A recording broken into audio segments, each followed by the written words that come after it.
Всем привет!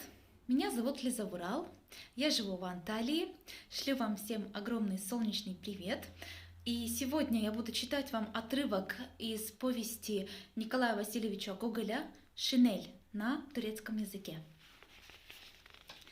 Evet, bir bakanlıkta çalışan bir memur vardı. Silik bir kişilikti.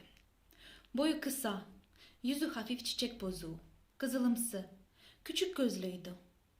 Başının küçük bir kısmı çıplak, iki yanağı da karışıklar içinde. Yüzü de kara sarı denilen renkteydi. Ama suç Petersburg'un havasında. Rütbesine gelince, çünkü bizde her şeyden önce rütbeye bakılır, yaşamda görüp göreceği rütbe katiplikti. Dişli olmayanlara yüklenmeyi seven yazarların bol bol alaya aldıkları katiplerden biri. Soyadı İskarpin oğluydu. Bu ismin İskarpin'den geldiğini belliydi ama ne zaman ve nasıl geldiğini bilinmiyor. Aslına bakılırsa babası, büyük babası, yeğeni bile yani bütün İskarpin oğulları çizme giyerler.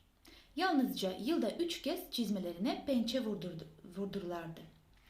Gerçek ismi Akaki Akakiyeviç'ti.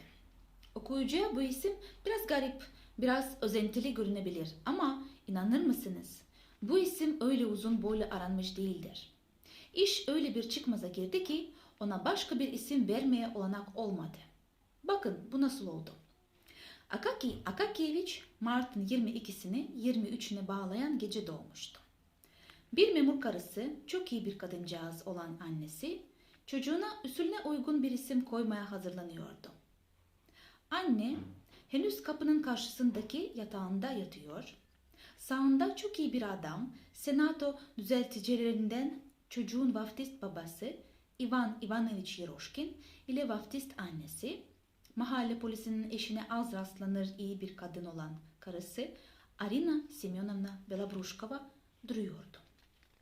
Lahusa kadına 3 isimden birini beğenip seçmesini, çocuğa ya Mokiya, ya Sosiya ya da Şehit Hozdasada ismini vermesini söylediler.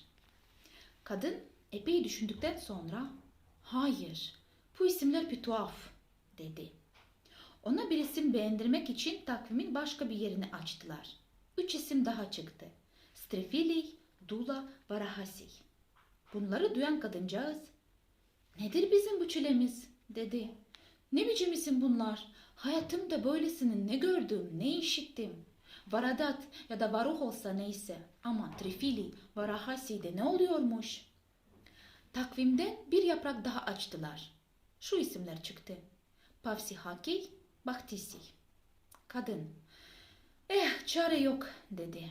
"Şansımıza küselim. Öyleyse babasının adını taşısın bari. Babası Akaki'ydi, oğlu da Akaki olsun."